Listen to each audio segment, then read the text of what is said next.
Michael Trover with SOPA Inc. here at Maumelle High School. We're going over the operating process and procedures for Hussey Bleachers. In this particular instance, we're working with a Maxam Plus platform with Metro seats. A couple things before you open and close these things, you want to make sure there's no obstructions of any kind. If you do, whether it be a trash can or some articles of clothing left by students, you want to make sure to get them out of the way so there's nothing in the way of the track of these bleachers.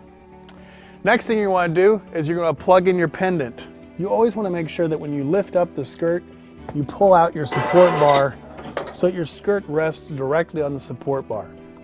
Many times, if you just plug it in and have the skirt board rest on the cord, it can cause major damage to your plug. As you see here, this one has done just that, and it is broken off completely. And as you're opening, you want to make sure that you're keeping an eye on the bleachers as they're coming out. You want to make sure they're coming out evenly at all times. If at any point you start seeing them bend or turn of any kind, you want to stop immediately. Now, if for any reason you see yourself having to pull them out partially and then needing to put them back in, you don't want to put them back in at this point. You want to pull them all the way out and then bring them back in.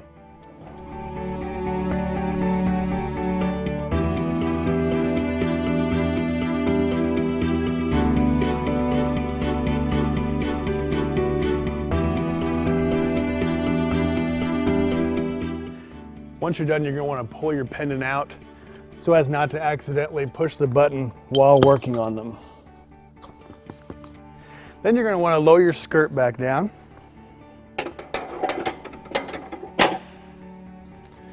Next, you have a few intermediate steps throughout that you're going to want to put into place.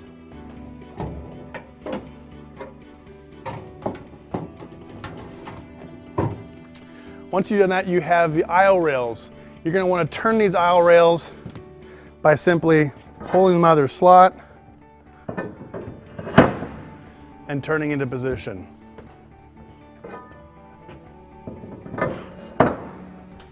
Next, you have your seats. All you have to do is simply lift and lock them into place. You want to start from the top and work your way down. If you try and start from the bottom, the bleachers behind them will block them and it won't be able to lock into position.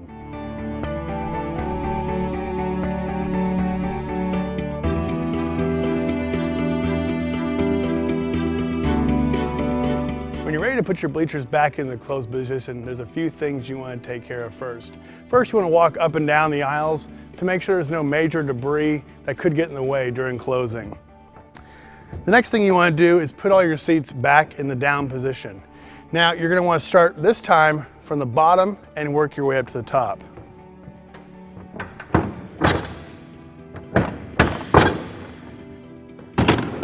You also always want to make sure that your seats have completely fallen down to a flat position.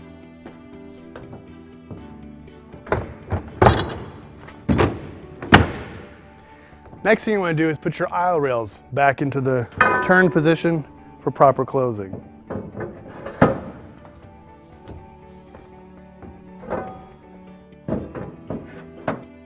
Lastly, you're going to want to make sure that all your intermediate steps have been put back into position.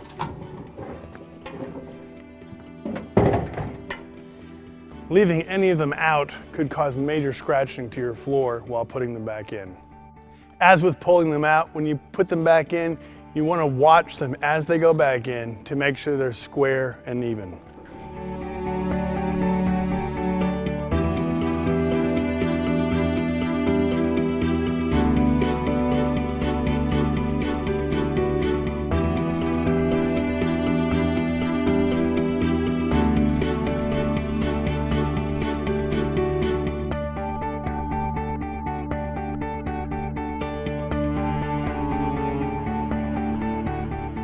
Not following these simple procedures, and especially during the opening and closing process, can cause major structural damage to your bleachers, leading to very costly repair expenses.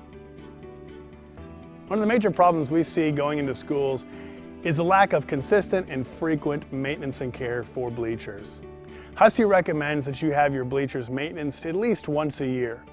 This not only helps the lifespan of your bleachers, but can also help identify problems that start out small that can grow into costly repairs if not treated first off. If you have any questions or concerns, or if you'd like to talk to someone about a maintenance plan, contact your local Hussey Advantage Service Center and they'll help you out.